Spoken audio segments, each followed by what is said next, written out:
धरण की जय, श्री वल्लभाधीश की जय, श्री गोसाई जी परम दयाल की जय, श्याम सुंदर श्री यमुने महारानी की जय,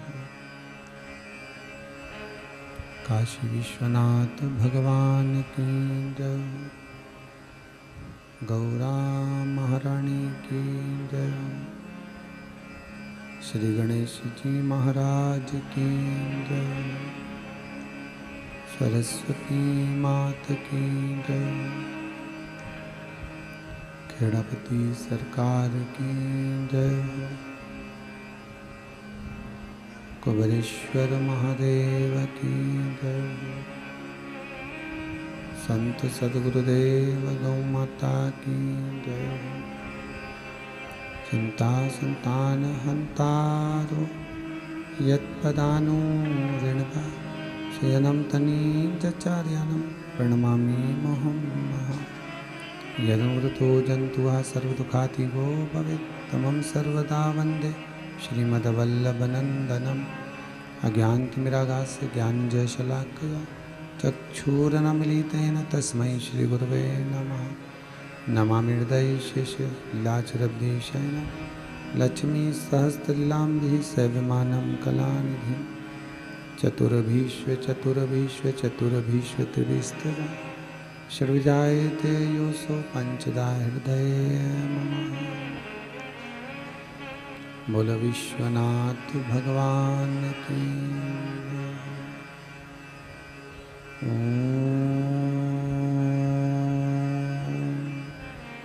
नमः शिवाय।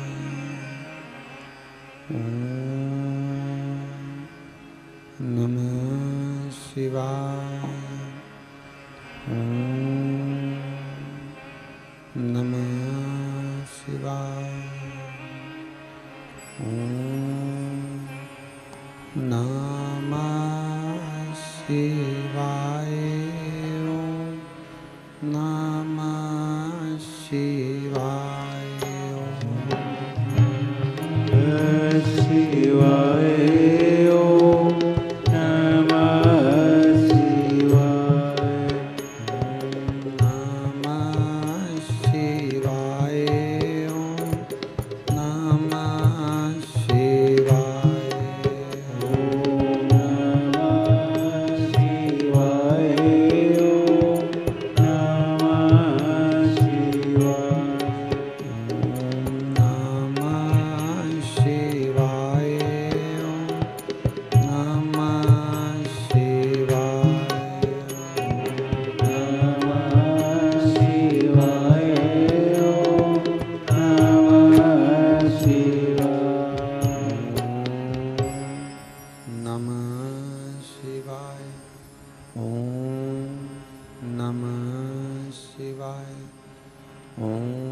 शिवाय।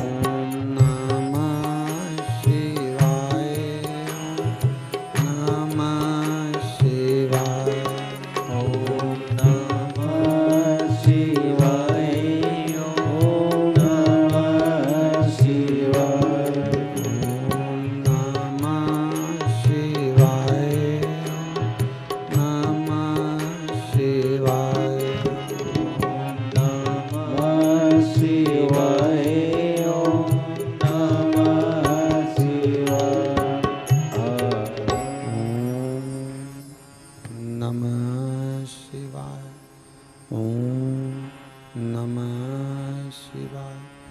ओम नमः शिवाय। विश्वनाथ भगवान की जय। हर हर महादेव, हर हर महादेव, हर हर महादेव, हर। काशी विश्वनाथ भूत भावन भूतेश्वर भगवान शिव, जिनकी पुनित पावन शिव महापुराण की कथा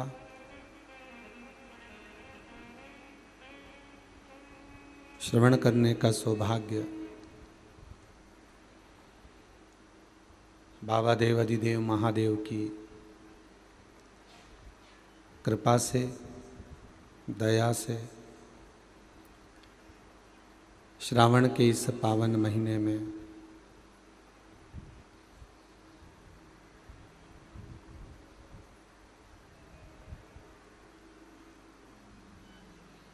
बाबा की बड़ी कृपा हुई। जो देवाधिदेव महादेव की कृपा करुणा से भगवान शंकर की पावन कथा इस कुबेरेश्वर धाम में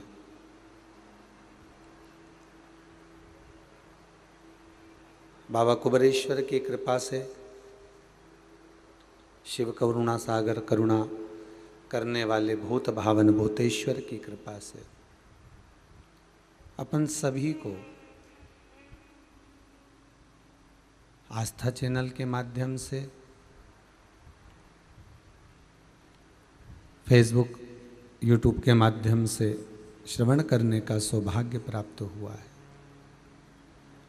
बहुत बहुत साधुवाद के पात्र हैं सोनम विजय जी बोड़े, जो अपनी माता जी के साथ में श्रीमती निर्मला जी बोंडे जी के साथ में इस पावन कुबेरेश्वर धाम में स्वयं आकर पधार कर, अपने गुरुवर के साथ में पधार कर स्वर्गीय श्री नारूजी बोंडे की स्मृति में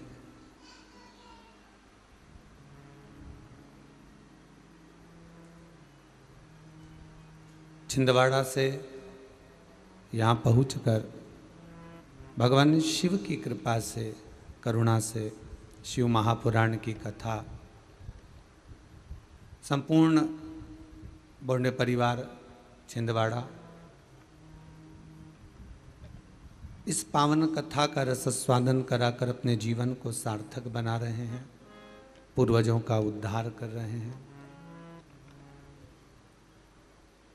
मैं धन्यवाद देता हूँ श्रीमती निर्मला जी बोंडे जी को, जो बाबा भूत अधिपति भूतेश्वर भगवान शिव कृपा करे आप पर और आपके पुत्र और पुत्रवधू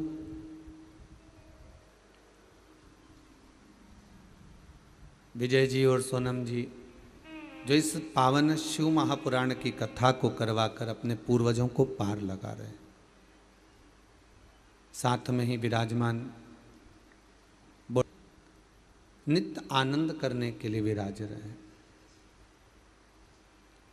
और बोंडे परिवार को एक और साधुवाद दूंगा कि सावन महीने की पहली कथा आपके परिवार द्वारा हो रही है, और वो कथा भी कोई साधारण नहीं, गंगा शिव महापुराण है।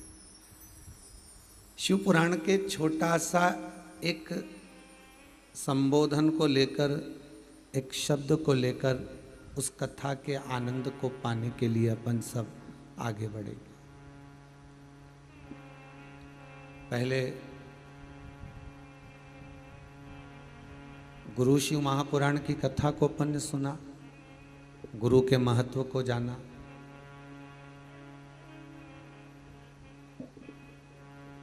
और गुरु तो स्वयं,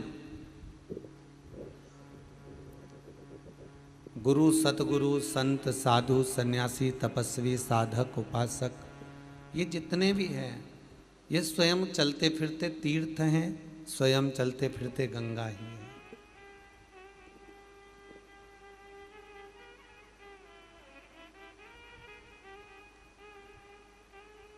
और गुरु महिमा के बाद में जो सावन के महीने में गंगा महारानी का पावन चरित्र, गंगा का सुखमय चरित्र शिव महापुराण के इस भीतर श्रवण करने का जो सौभाग्य मिला है, शायद आस्था चैनल के जितने श्रोता भाई बहन हैं, यूट्यूब और फेसबुक के जितने श्रोता भाई बहन हैं, उनको मैं साधुवाद देता हूँ, धन्यवाद देता हूँ कि आपका जीवन सार्थक है जो आप इस गंगा महारानी की कथा को श्रावण के महीने में अपने ही घर में श्रवण कर रहे हैं।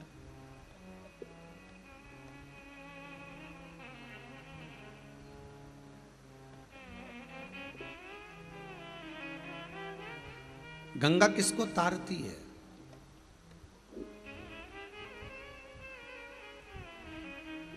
गंगा किसको सवारती है?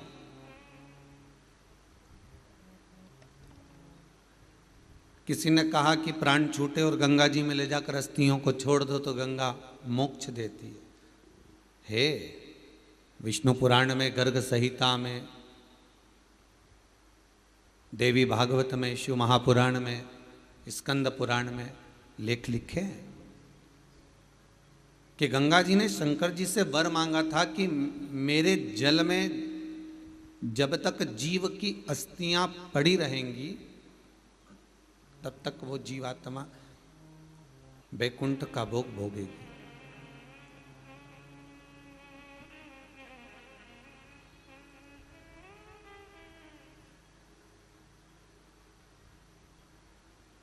पर गंगा जी ने एक बात और कही है, शिव महापुराण में आपने श्रवण करा ना करा, पर एक बात और गंगा जी कह रही हैं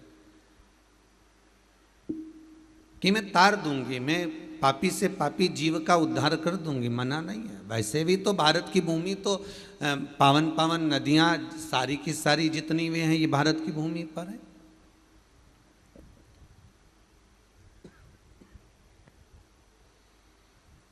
ये भारत माता पर विराजमान, सारे के सारे पावन तीर्थ इस भारत की भूमि पर विराजमान है।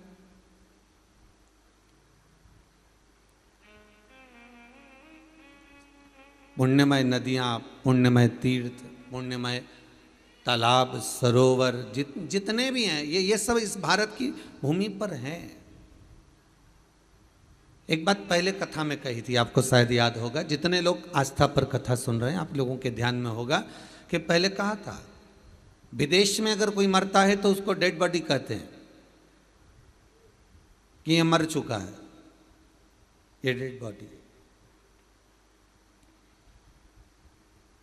पर भारत की भूमि पर अगर किसी ने पाप भी करा है ना, भारत की भूमि पर अगर किसी ने गलत काम भी करा है, कोई चोर भी है, कोई वेश्यागामी भी है, कोई कामी भी है, कोई लोभी भी है, कोई तृष्णावान भी है, कोई अहंकारी भी है, कोई वासनावान भी है, भारत की भूमि पर अगर किसी ने कोई हत्या आदि करी भी दी है ना, कोई अगर जीव बेकार कर्म कर भी दिया है ना, तो भी भारत की भूमि पर अगर उसने प्राणों को त्यागा है तो उसके नाम के आगे लिखा जाता है स्वर्गवासी। बाकी के देश में लिखाता है क्या स्वर्गवासी? नहीं, बाकी के देश में कहीं पर लिखा नहीं होगा कि यह स्वर्गवासी है। पर भारत की भूमि पर कोई पाप भी कर दिया है, कोई बेकार कर्म भी कर दिया है, कोई गलत काम भी कर दिया है, तो भी लिखा होता है स्वर्गवासी। भले बेकार कर्म कर दिया, भले पाप कर्म कर दिया, भले कुछ गलत कर दिया, पर नाम तो स्वर्गवासी आ गया, वैकुंठवासी आ गया। क्यों? क्योंकि भारत की भूमि एक ऐसी भूमि है, इस भारत की धरा एक ऐसी धरा है जहाँ पवित्र पवित्र नदियाँ विराजमान है, जहाँ पवित्र पवित्र तीर्थ विराजमान है, जहाँ पवित्र पवित्र आनंद सुख विराजमान है, यहाँ नित्य प्रति भगवत नाम का स्मरण होता रहता है, जहाँ का एक एक कंकर शंकर है। ऐसी पावन पवित्र भूमि भारत माता की है, जहाँ पर जीव कैसा भी हो अगर प्राणों को त्यागता है तो उसके आगे डेड बॉडी नहीं लिखी होती, उसके आगे स्वर्गवासी लिखा होता है कि ये स्वर्गवासी है। मतलब भले इसने पाप करा तो भी ये स्वर्ग का निवास करने वाला है, ये स्वर्ग की ओर निवास कर रहा है, ये स्वर्ग में बसा हुआ है।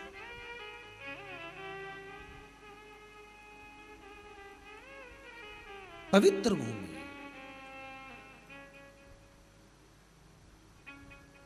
और उस पवित्र भूमि में ना जाने कितने साधक, कितने साधु, कितने तपस्वी, कितने संत, कितने महात्मा, कितने जोगी, कितने सन्यासी, कितने ब्राह्मण जन, कितने विद्वत जन इस भारत की भूमि पर भ्रमण करते रहते हैं, तप साधना करते रहते हैं, उपासना करते रहते हैं, मंत्र जाप स्मरण करते रहते हैं। और जब उनका मंत्र जाप का फल इस भूमि पर प्राप्त होता है तो यहाँ की जो रज है, यहाँ की जो धूल है, यहाँ की जो माटी है, वो सुख का अनुभव करा देती है, एक आनंद का अनुभव करा देती है।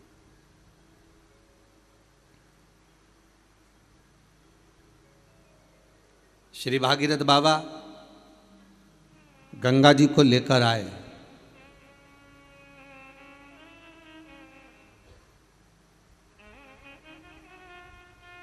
भागीरथ बाबा तो गंगा जी को लेकर आए 60,000 काकाओं के उद्धार के लिए, और वो गंगा भी बहती हुई गौमुख से लेकर चलते चलते चलते चलते वो गंगा भी कलकत्ता तक जब पहुंची है, गंगा सागर तक जब पहुंची है,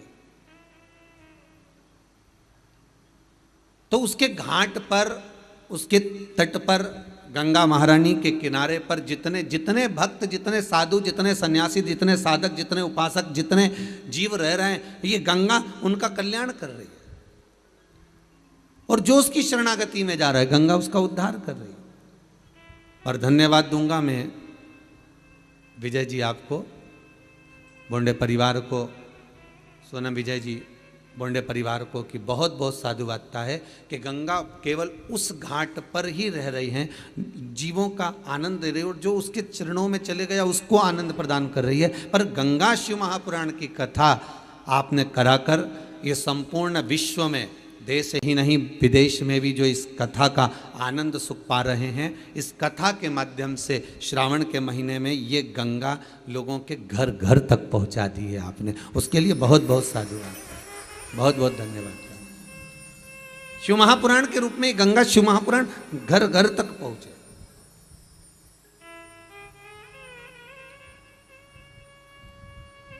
घर घर तक कुछ तिथियां होती हैं, जिन तिथियों में अगर आप रोज गंगा का जल शंकर को नहीं चढ़ा सकते तो शिव महापुराण कथा कहती है, स्कंद पुराण कहती है, विष्णु पुराण कहती है, गर्ग संहिता कहती है, गीता पुरुष गोरखपुर का कल्याण का गंगा अंक कहता है कि कुछ तिथियां भारत की भूमि पर ऐसी वर्णित है जिन तिथियों में भी गंगा का जल हम शिव को अगर एक बूंद भी समर्पित कर रहे हैं, गंगा का जल मात्र एक आधी चम्मच भी, आचमन जितना भी अगर हम शिव को समर्पित कर रहे हैं तो उसका सुख आनंदित है। जैसे पंचमी तिथि, नवमी तिथि, दशमी तिथि, एकादशी, प्रदोष, पूर्णिमा, अमावस्या, ये तिथियां हमारे यहाँ जो दी गई हैं, इन तिथियों में अगर हम गंगा का मात्र थोड़ा सा जल भी अगर जल के पात्र में डालकर गंगा जी का जल थोड़ा सा भी शिव के पास लेकर जा रहे हैं तो ये एक भाव अपने भीतर होना चाहिए कि आप केवल गंगा का जल साधारण शिव मंदिर में समर्पित नहीं कर रहे हो, आप गंगा का जल भले अपने घर से लेकर जा रहे हो और थोड़ा सा भी जल ले जाकर अगर शिव को समर्पित कर रहे हो तो तुम्हारे भीतर ये भाव होना चाहिए कि मैं गंगोत्री से जल भरकर सीधे रामेश्वर में ले जाकर गंगा के जल को समर्पित कर रही हूँ। श्रावण के महीने में या अन्य महीने में आप शिव को समर्पित कर रहे हैं, ये आपके भीतर एक भाव उत्पन्न होना चाहिए।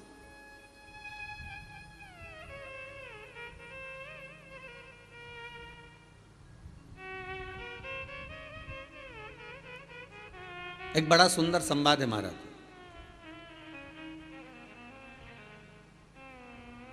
वही कथा फिर आ गई है जिसका हम वर्णन कर रहे हैं कि बोंडे परिवार इस गंगा जी को लेकर घर घर तक पहुंचा रहे, कथा वहां पहुंच रही है, ध्यान दीजिएगा थोड़ा।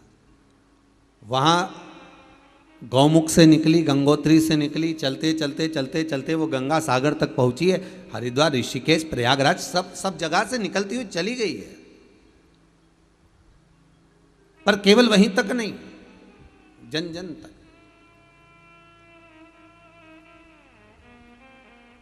एक संत, बड़ा तपस्वी मुनि थे, बड़े बड़े साधक थे। वो मुनि किस प्रकार के थे कि वो साधना कोई अलग नहीं करते थे, वो कहीं बैठकर तप नहीं करते थे, वो कहीं बैठकर आराधना नहीं करते थे।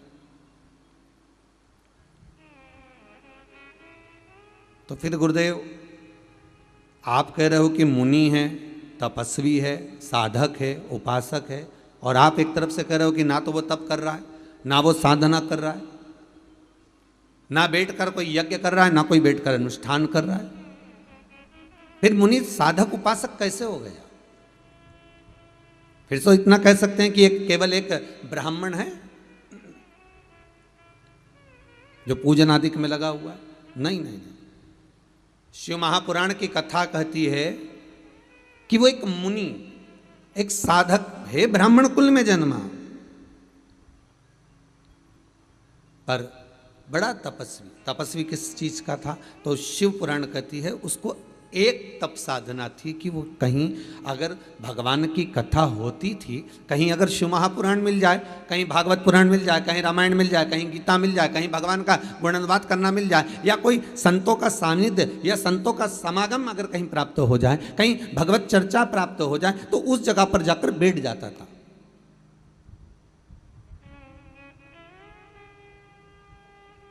एक भगवान की कथा में जाकर बैठना भी एक तपस्वी का भाव है, एक साधक का भाव है, एक साधना है, एक आराधना है, एक तप है, एक भगवान को प्राप्त करने का, भगवान को अपने भीतर उतारने का एक स्थान है।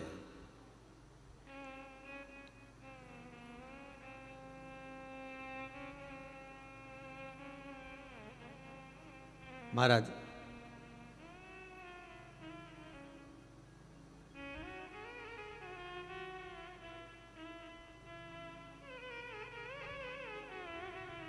काशी में ढूंढा तुझे, उज्जैनी में पाया है, शिव पुराण के पन्नों में भोले बात का ठिकाना है। ढूंढो उसको। तो कोई कहे, कोई बोल रहा हो, कोई साधक कह रहा हो आपसे कि हम तप नहीं करते, हम साधना नहीं करते, हम उपासना नहीं करते, हम भगवान की भक्ति में केवल अगर हमारे को कुछ आता है तो हम शिव महापुराण की कथा श्रवण कर लेते, हम भागवत पुराण, हम रामायण, हम गीता, हम भगवान का गुणानुवाद कर लेते, बस केवल कथा में हमारी चित्त वृत्ति रमी हुई है। और आपका दिल, आपका हृदय, आपकी चित्त, आपकी वृत्ति, आपका मन अगर कथा में लगा हुआ है ना, तो समझ लेना आप मुनि हो, आप तपस्वी हो, आप साधक हो, आप उपासक हो। ये कई लोगों ने प्रश्न लिखकर भेजे हैं, बहुत सारे प्रश्न हैं और बहुत सारे संवाद भी हैं महाराज। इसमें कई लोगों ने लिखा है कि हम पहले कथा नहीं सुनते थे, किसी ने लिखा है कि हम पहले शिव मंदिर नहीं जाते थे, फिर किसी ने लिखा है कि हम भगवान का भजन करना नहीं जानते थे, हम शंकर पर जल कैसे चढ़ाएं हम वो नहीं जानते थे। पर हमको सीख मिल गई, हमको कुछ सीखने को प्राप्त हो गया, हमको कुछ मिला है।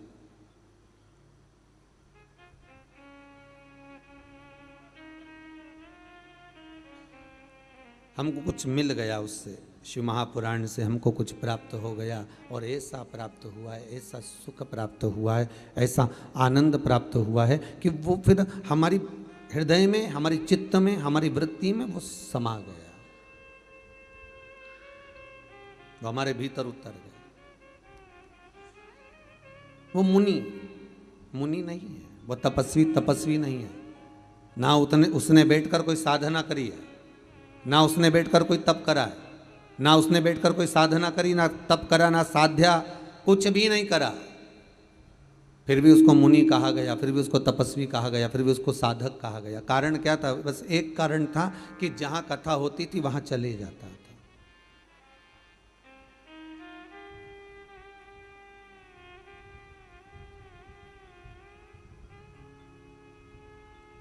जहां पर मिल गई शिव पुराण, जहां पर मिल गया भगवान का भजन, बस वहां बैठ जाता था। और एक नहीं, आप सब भी जितने आस्था चैनल के माध्यम से कथा श्रवण कर रहे हो ना, जितना फेसबुक यूट्यूब पर आप लोग कथा को सुन रहे हो, आपको साधुवाद दूंगा, आप भी किसी तपस्वी से कम नहीं हो, आप भी किसी साधक से कम नहीं हो, आप भी किसी उपासक से कम नहीं हो।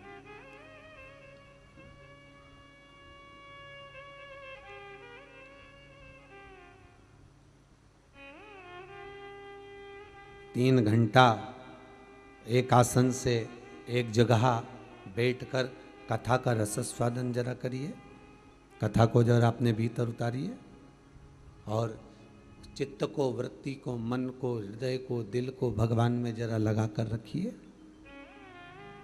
थोड़ा रमा कर रखिए, तो आप तपस्वी ही कहलाओगे, आप साधक ही कहलाओगे, आप उपासक ही कहलाओगे।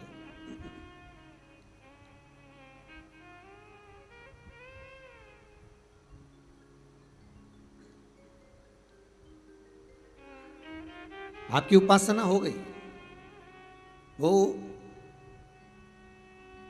ब्राह्मण केवल मुनि का जो वेश रखता है और भगवत की चर्चा में, भगवान के स्मरण में डूबा रहता।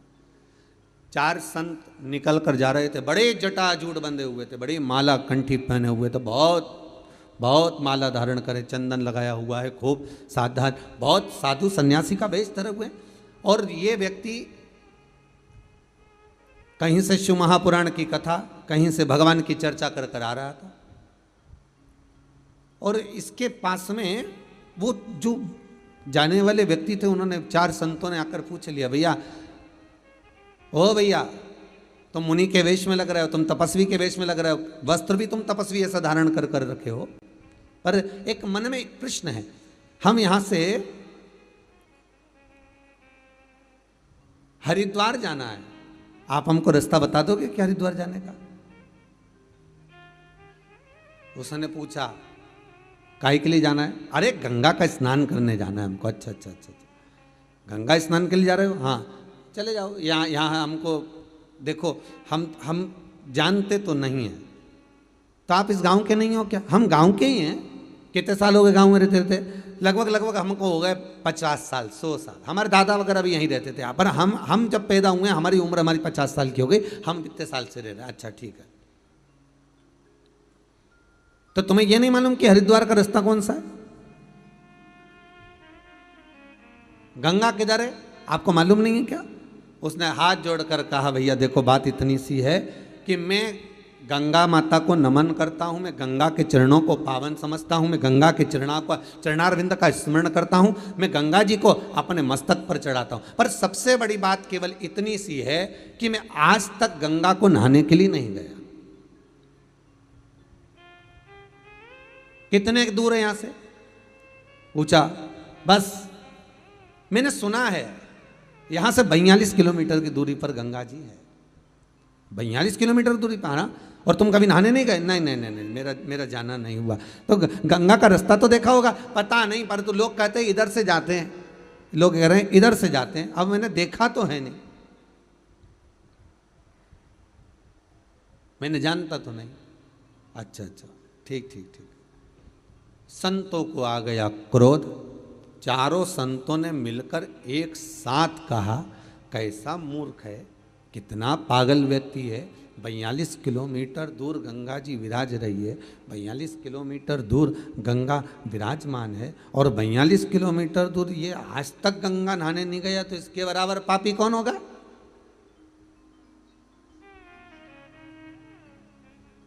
आज तक जो गंगा के घाट पर नहीं पहुंचा, आज तक जो गंगा जी के नजदीक तक नहीं पहुंचा, तो इसके बराबर पापी को और कौन होगा? चारों ने कह दिया, तेरे जैसे पापी का हमने कहाँ मुख देख लिया, कहाँ हमने मुंह देखा, तेरे जैसे पापी का कहाँ हमने मुख देख लिया, कहाँ मुख देखा। चारों हर गंगे हर गंगे हर गंगे कहते कहते गंगा जी के घाट पर हरिद्वार के उधर जाने लगे, गंगा को ढूंढने के लिए, गंगा को पाने के लिए जा रहे हैं। चारों जब चले, हरिद्वार पहुंच गए, किसी से पूछा यहां हरिद्वार है? हाँ ये हरिद्वार है, पर यहां गंगा जी तो दिख नहीं रही है, गंगा तो नहीं दिख रही है, गंगा कहाँ है? भैया हरिद्वार तो यही और गंगा भी यहीं थी, पर पता नहीं कहाँ चली गई। उन्होंने कहा चलो और आगे गंगा जी को देखते, ऋषिकेश पहुंच गए, यहाँ भी गंगा नहीं है, ढूंढते ढूंढते और आगे बढ़े, और आगे और ढूंढते ढूंढते ढूंढते ढूंढते गंगोत्री तक पहुंच गए, पर गंगा नहीं मिली।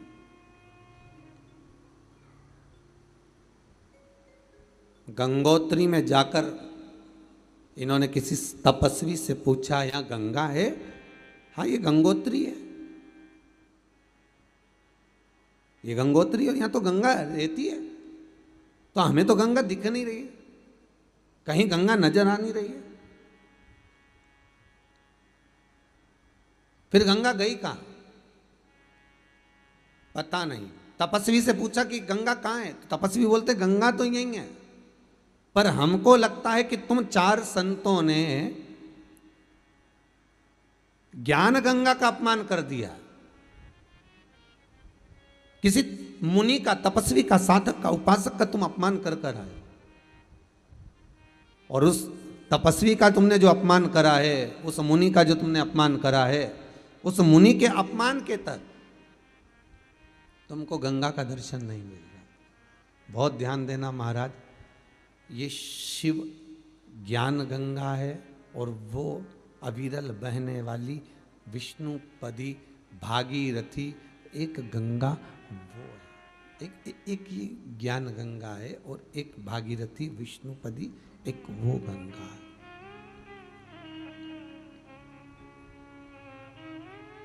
दोनों में अंतर है।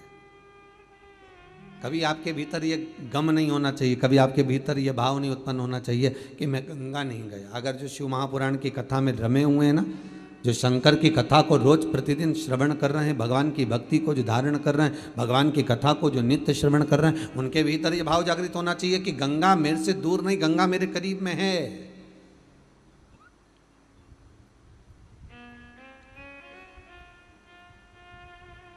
गंगा ज्यादा दूर नहीं, गंगा मेरे नजदीक में। अब क्या करा जाए, तो कहा उस मुनि के पास जाओ। चारों संत मुनि को ढूंढते ढूंढते पहुंचे। वो कथा में बैठा हुआ था, कहीं शिव महापुराण, कहीं सत्संग, कहीं भजन, कहीं कीर्तन, कहीं स्मरण, कहीं नाम जाप, कहीं मंत्र जाप में डूबा हुआ था। गया, चारों मुनियों ने, संतों ने उसके चरण पकड़ लिए। हमसे गलती हो गई, हमने तुम्हें अपमान कर दिया, हमने तुम्हारा अपमान कर दिया, हमसे गलती हो गई। गुरु शिव महापुराण में एक बात कही थी, आप कितनी भी गलती कर रहे हो, आप क्या शब्दों का संबोधन कर रहे हो, आप क्या बोल रहे हो, ये मतलब नहीं है। सबसे मूल ये है कि आप अगर कोई गलती को कर दिए हो, तो सबसे पहला संबोधन आपके मुख से निकलना चाहिए क्षमा, सॉरी।